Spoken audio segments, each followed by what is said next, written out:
They mention that certain moments linger in your memory indefinitely, regardless of the passage of time or your efforts to forget. These moments cling to you like a shadow, constantly reminding you of a boundary you've crossed. 2 years have passed since that day, 2 years since everything changed, yet I can still hear his voice in my mind. I recall the way he said my name, the confusion and uncertainty in his eyes, and how the air in the room suddenly felt heavy, as if we had entered a place we weren't meant to be. I remember the scent of the evening, the warm food, the faint trace of his cologne, and the distant hum of the television playing a show neither of us was really watching. It was just an ordinary night until it wasn't. People always think they know what they would do in such situations, believing they understand their own limits and boundaries. They think, I would never. But the truth is, you never really know until you stand on the edge, feeling something inside you whisper, just one step. And I took that step. It was innocent at first, or at least I told myself it was. A simple offer, nothing more. But the moment the words left my mouth, I knew. I saw it in his face, that flicker of hesitation, that moment of shock, and deep down, something else neither of us wanted to admit was there.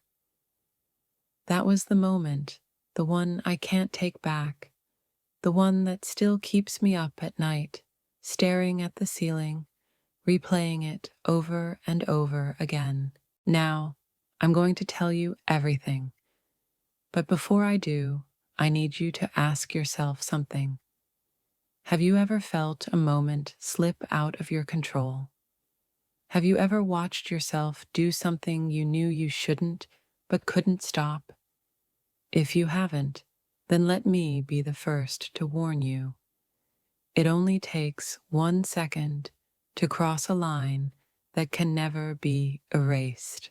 Before I reveal what really happened, make sure to subscribe to Shocking Infidelity Cases and turn on notifications. Trust me, this one is going to leave you speechless. I never thought my life would take this turn. If you had told me years ago that I would be sitting here sharing this story, I would have laughed.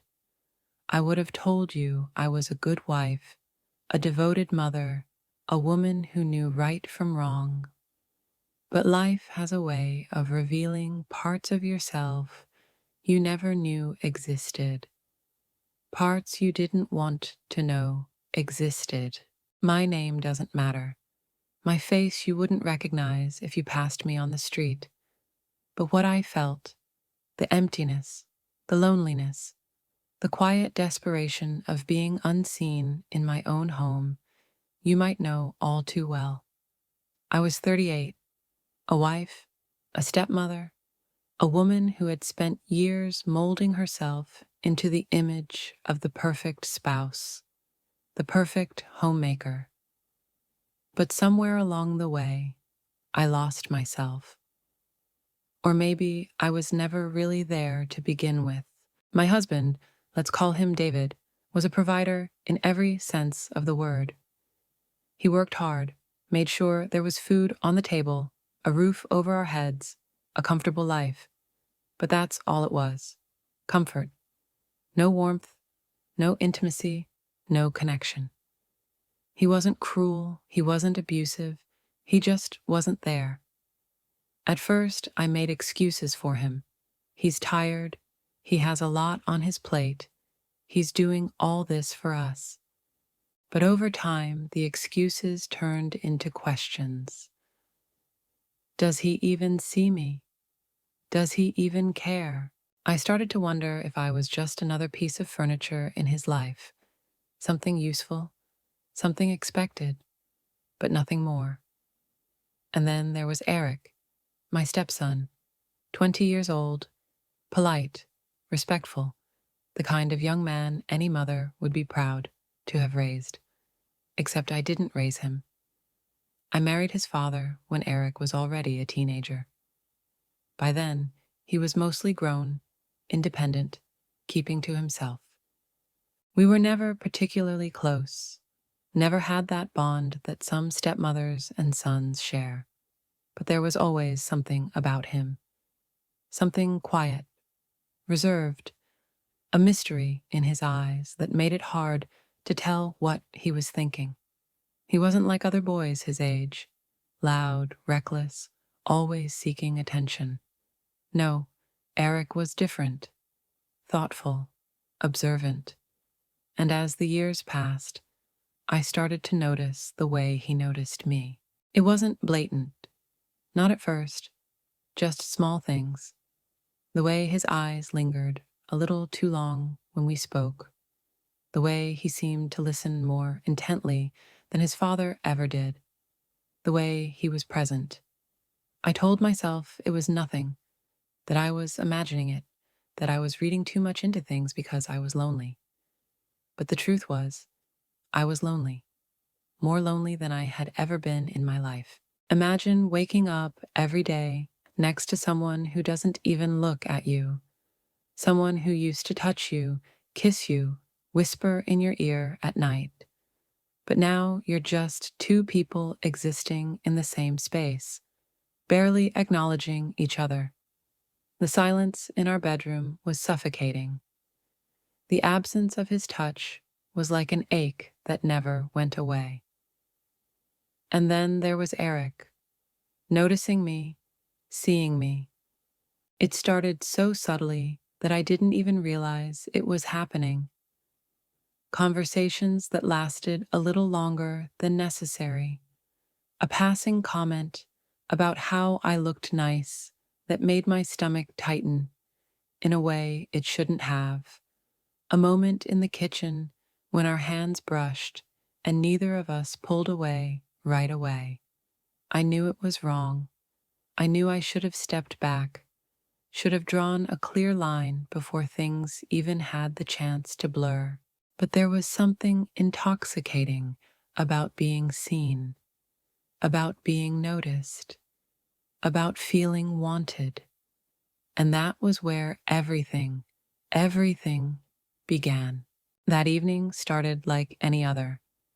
Dinner had been quiet. David, as usual, had barely spoken. His phone had his full attention.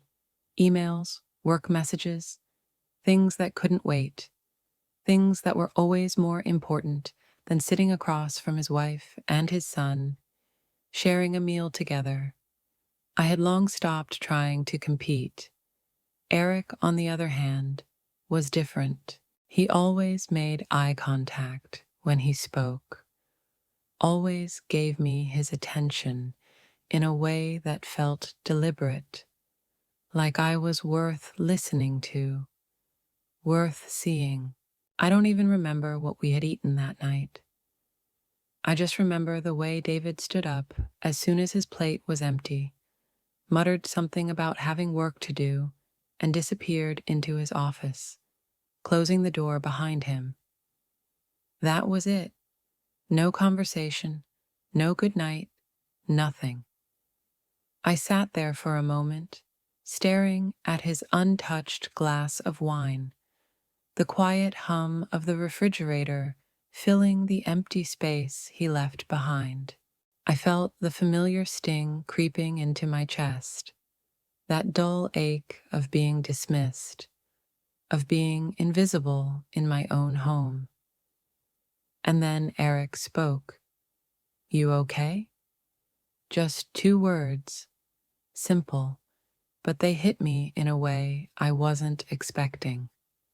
I turned to him, forcing a smile, trying to shake the feeling off. "Yeah, I'm fine." He didn't look convinced. "You don't have to pretend with me, you know." Something in his voice made my throat tighten. It was the gentleness of it, the way he said it, like he actually cared. I wasn't used to that anymore. I exhaled a quiet laugh, shaking my head. I'm just tired. He nodded, but didn't push. That was another thing about Eric. He knew when to say something, and he knew when to just be there. I stood up, collecting the plates, and he followed, helping me clear the table. I told him he didn't have to, but he insisted. It's the least I can do, he said, flashing a small smile. And then there it was, that moment, that subtle shift.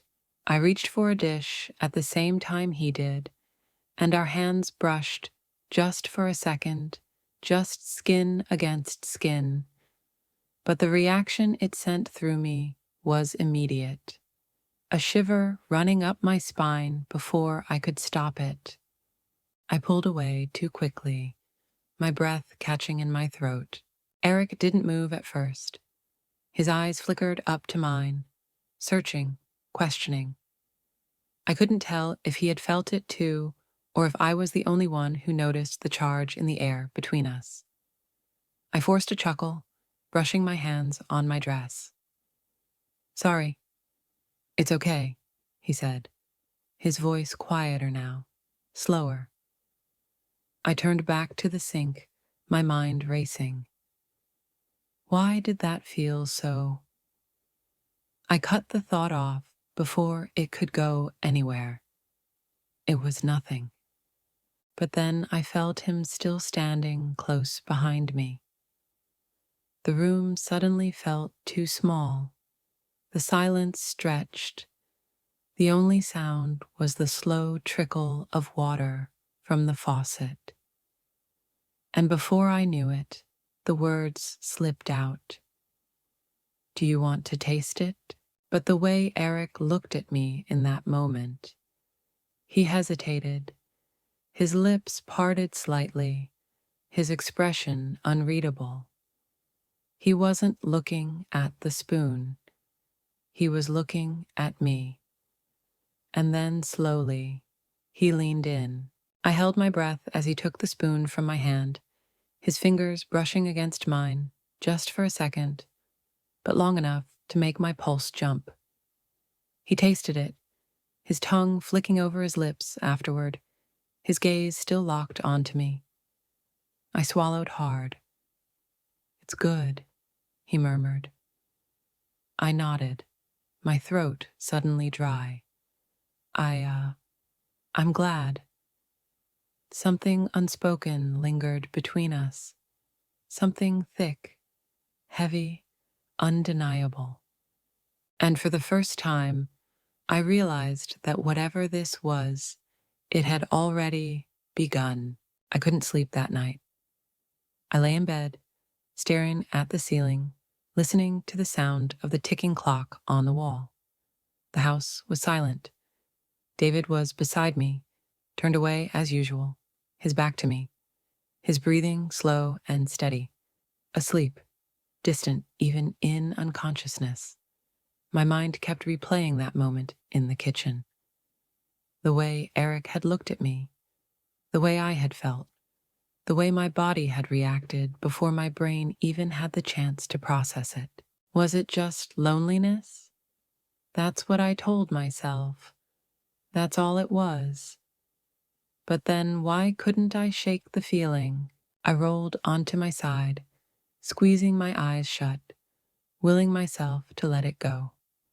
But the thoughts came anyway, creeping in like shadows, stretching across a dimly lit room. I used to feel this way with David.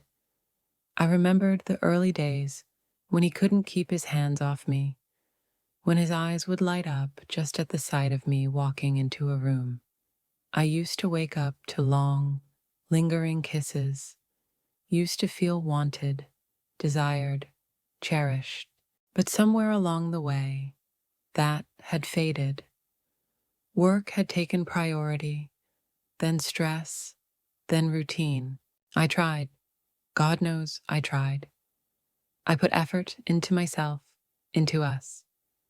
I planned date nights, dressed up, initiated conversations, but every attempt had been met with indifference. politeness at best. And eventually, I stopped trying because nothing hurts more than throwing yourself at someone who doesn't even notice you're falling. I exhaled shakily, pressing my palm to my chest as if I could steady the erratic beat of my heart. This isn't about Eric, I told myself. This is just about me, about how empty I feel. That's what I told myself. But deep down, I knew there was something else too, something more dangerous. I recalled the way Eric's eyes had locked onto mine. Had I imagined that lingering gaze, that shift in the atmosphere between us? I shouldn't have even entertained the thought. He was my stepson. There was nothing there. There couldn't be.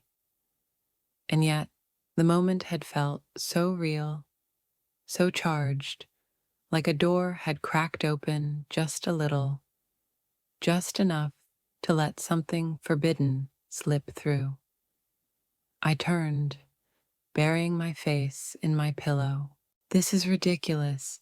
Stop thinking about it. But my mind wouldn't let go. I thought about how different Eric was from his father, how he saw me, how he actually listened when I spoke, the way he noticed things, the small details, the shifts in my mood. He asked me if I was okay. When was the last time David had done that? I wasn't doing anything wrong. I hadn't done anything. But my body betrayed me.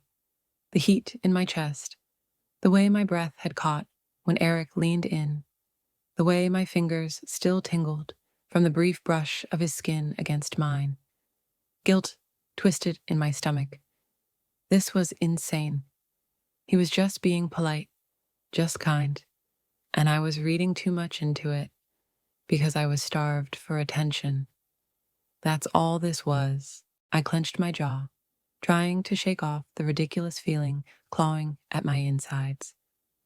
I had to let this go, because if I didn't know if I trusted myself not to want more. I tried to push it out of my mind, tried to convince myself it was all in my head. But the universe, or maybe my own foolishness, kept placing us in situations that made it impossible to ignore. The first time it happened, I told myself it was a coincidence. I had gotten up in the middle of the night, stomach grumbling, unable to sleep. The house was quiet, cloaked in the kind of stillness that only comes when the world is deep in slumber. I tiptoed into the kitchen, the cool tile against my bare feet, sending a shiver up my spine. I reached for a glass in the cabinet, then turned to grab the water jug from the fridge, and nearly collided into Eric. I gasped, my hand flying to my chest. Jesus, you scared me. He let out a quiet chuckle, rubbing the back of his neck. Sorry, I was just getting water. I nodded, stepping aside, but the space between us was too small. As he moved past me, his arm brushed against mine. It was the smallest touch, barely anything, but my skin burned. I held my breath. The air between us felt thick, heavy, charged. He hesitated for a second. Just a second. But I noticed it. The way his eyes lingered on mine. The way something unspoken passed between us. Then, just like that, he was gone, disappearing back down the hallway. I stood there, gripping the counter, my pulse roaring in my ears. It had meant nothing, nothing. But why was my heart racing? The second time, it was during the day. I was in the living room, scrolling mindlessly through my phone, when Eric walked in and sat across from me. For a while, we just sat there, existing in the same space. Then, out of nowhere, he spoke. Are you happy? I blinked, Looking up, he was watching me, his expression unreadable. I mean, with my dad, are you happy? The question caught me so off guard that I actually laughed. A dry, humorless chuckle. That's a complicated question. He tilted his head slightly, waiting. I sighed, setting my phone down. Happiness is a funny thing, Eric. Sometimes you don't even realize you've lost it until it's too late. His gaze flickered with something, understanding, sadness, then softer this time, almost a whisper. He asked, "So you're not?" I swallowed. I should have shut the conversation down, should have told him that some things aren't meant to be discussed. But instead, I held his gaze and said, "I don't know." And I wasn't lying. I didn't know because how do you measure happiness when you've been living in a haze of numbness for so long? He didn't say anything after that, just nodded slowly, as if he understood something I didn't. But from that moment on, something shifted. The way he looked at me changed. It wasn't just polite or casual. It was something else, something I didn't have a name for. And the worst part? I didn't want to stop it. I don't know if I planned it. I'd like to believe it just happened, but deep down, in the part of myself I wasn't ready to confront, I think I had been walking toward this moment all along. It was a rainy evening, the kind where the sky wept endlessly, the soft drumming of raindrops against the windows making the house feel smaller, more intimate. My husband was working late again.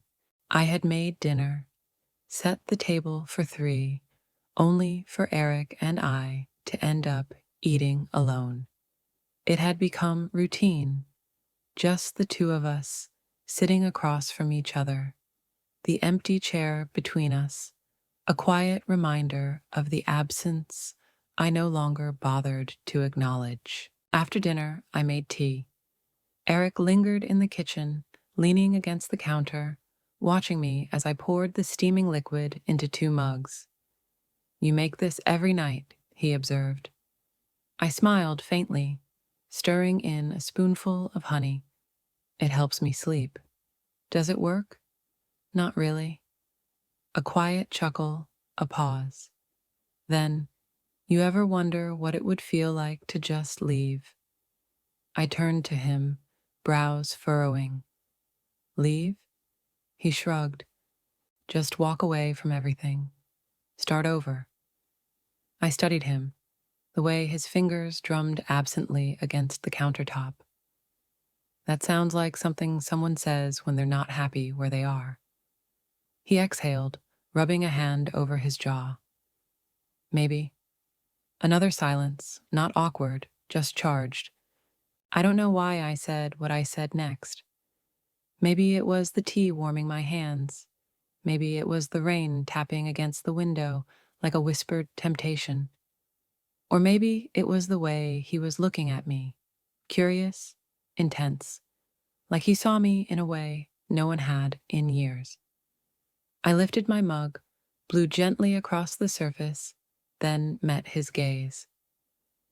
"Do you want to taste it?" The words hung between us. I wasn't just talking about the tea. Eric's expression shifted, confusion flickering across his face before something else settled in its place. Something I recognized because I felt it too. For a split second, he said nothing. Then he let out a soft, nervous laugh. "That's probably not a good idea," he said, voice lower now. I tilted my head slightly. "Why not?" His grip on the counter tightened. He looked away, exhaling slowly. "You know why." And I did. Of course I did. I should have stopped there, should have laughed it off, changed the subject, pretended it was nothing. But I didn't. Instead, I took a step closer, close enough to see the way his throat bobbed when he swallowed, close enough to catch the faint scent of his cologne, close enough to hear the way his breath hitched when I leaned in. And that was it. That was the moment we crossed a line we could never uncross. I wish I could say that after that moment, everything went back to normal, that we laughed it off, went about our evening, and pretended nothing had shifted. But that would be a lie, because everything had changed. The air between us was thick with something unspoken, something that neither of us had the courage to acknowledge. Eric didn't finish his tea. He set the mug down on the counter, mumbled something about being tired, and disappeared into his room before I could say anything else. I stood there for a long time, staring at the empty space he left behind, listening to the distant sound of his door clicking shut. My fingers curled around my mug, the heat seeping into my skin. But inside, I felt cold. I told myself it was nothing, a stupid, meaningless moment. But deep down, I knew better. The next morning, the house felt different. Or maybe it was just me. I woke up to an empty bed again. My husband had left early for work, as usual, without so much as a goodbye. I told myself I didn't care, but the hollow feeling in my chest suggested otherwise. I lingered in the kitchen, staring at the half-drunk cup of tea Eric had abandoned the night before, a physical reminder of what had almost happened. Then I heard his door open. He stepped out, rubbing sleep from his eyes, wearing a loose t-shirt and sweatpants. Normally, he would give me a groggy morning greeting before heading straight to the fridge. But today, he hesitated. Our eyes met, and for the first time, he looked unsure. His usual relaxed posture was gone, replaced with stiffness. He was avoiding my gaze, shifting uncomfortably, like the air between us had become too heavy. I opened my mouth, ready to say something to make it normal again, but he beat me to it. "I have to go out today," he muttered, grabbing a bottle of water and twisting the cap open. I blinked. "Oh, okay. Where?" "Just out." A simple answer, but his tone was off. There was something guarded in the way he spoke, something careful. I should have let it go, should have let him create the distance he clearly wanted. But instead, I said, "Are you avoiding me?" His grip on the water bottle tightened, knuckles turning white. "No," he said too quickly, a lie. He was, and I didn't blame him, because I was avoiding myself too. The tension didn't fade. If anything, it became worse. For the next few days, Eric barely spoke to me. He spent more time in his room, leaving only when necessary, and even then, his movements were quick, like he didn't want to be caught lingering in the same space as me. I tried to act normal. I smiled when I saw him, asked him how his day was, pretended not to notice the way he flinched whenever our hands accidentally brushed. At night, I lay awake, staring at the ceiling, guilt clawing at my chest. What was I doing? Why did I feel this way? I told myself it wasn't my fault. I was lonely, neglected. I had spent years being unseen, unheard, unwanted. I wasn't looking for trouble. I wasn't trying to create this tension. But then, why did I feel disappointed when he started avoiding me? Why did I miss the way he used to look at me? My husband never noticed anything. Why would he? He barely noticed me at all. He came home late, left early, and the rare moments we spent in the same space were filled with nothing but small talk and silence. He kissed my cheek like a habit, touched me only in ways that felt obligatory, never out of desire. I had spent years mourning a marriage that was still alive in name, but dead in every other way. But now, something was different. Now, I wasn't just invisible to my husband. I was losing Eric too, and somehow that hurt more than I wanted to admit. I lay awake at night, staring at the ceiling, my mind an endless loop of what had happened.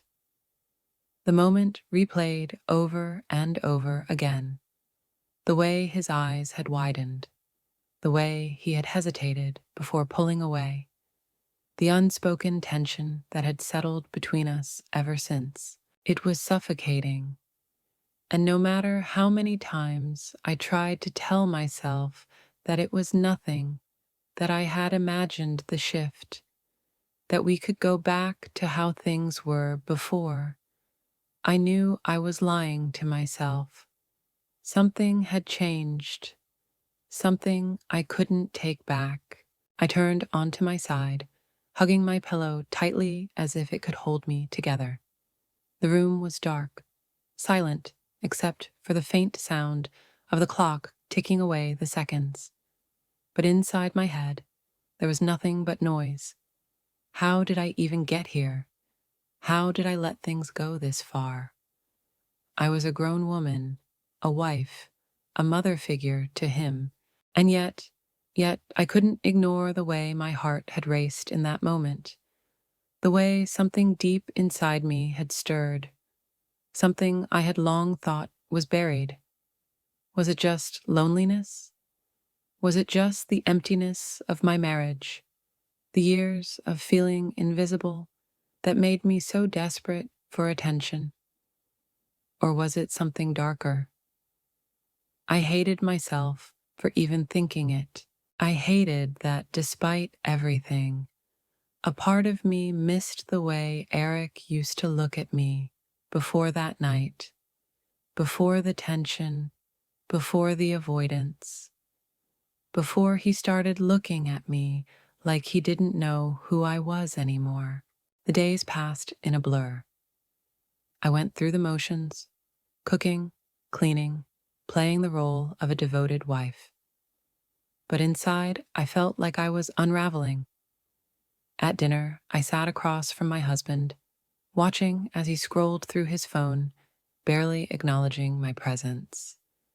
I used to feel hurt by it. Now I just felt numb.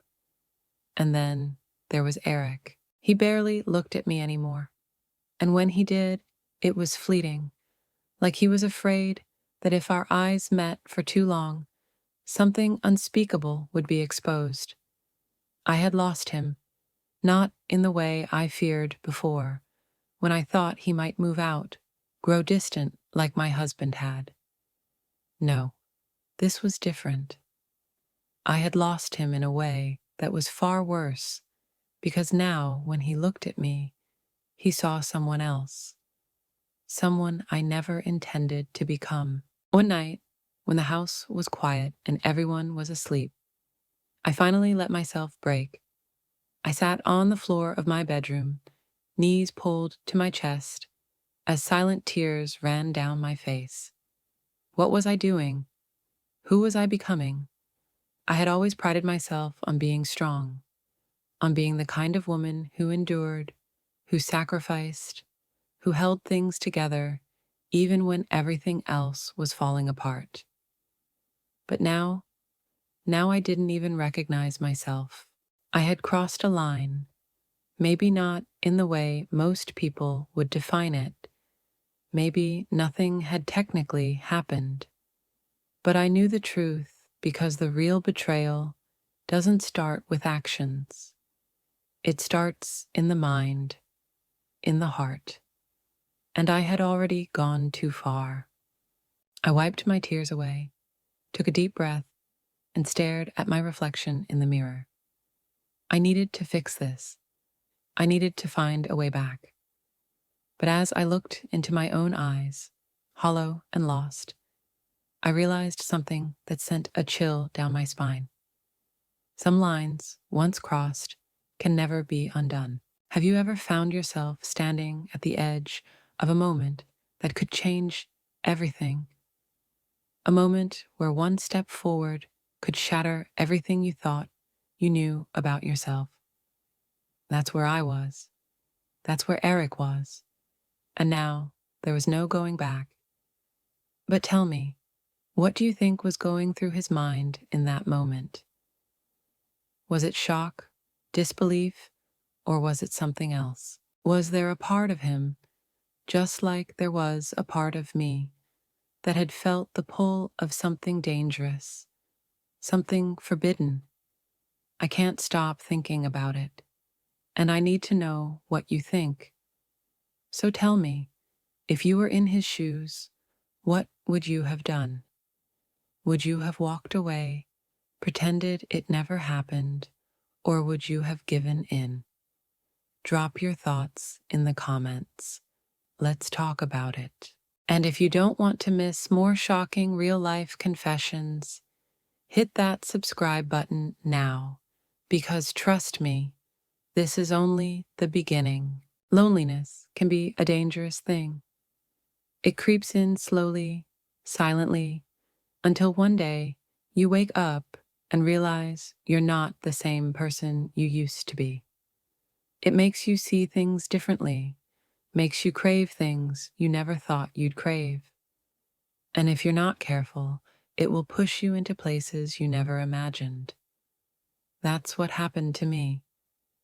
I never set out to cross any lines. I never thought I'd find myself standing at the edge of something so dangerous, so impossible to take back. But that's the thing about life. It doesn't give you a warning when you're about to make the kind of mistake that will haunt you forever. It doesn't scream stop. It just lets you walk right into it. And by the time you realize how far you've gone, it's already too late. So if you're watching this right now, I have one thing to say to you. Be careful. Be careful where your emotions take you. Be careful what you justify to yourself in moments of weakness. Because some mistakes, they don't just go away. Some mistakes stay with you. Some mistakes last forever. Thank you for watching Shocking Infidelity Cases. If you made it this far, don't forget to like, comment, and subscribe. And trust me, you won't want to miss what's coming next. See you in the next one.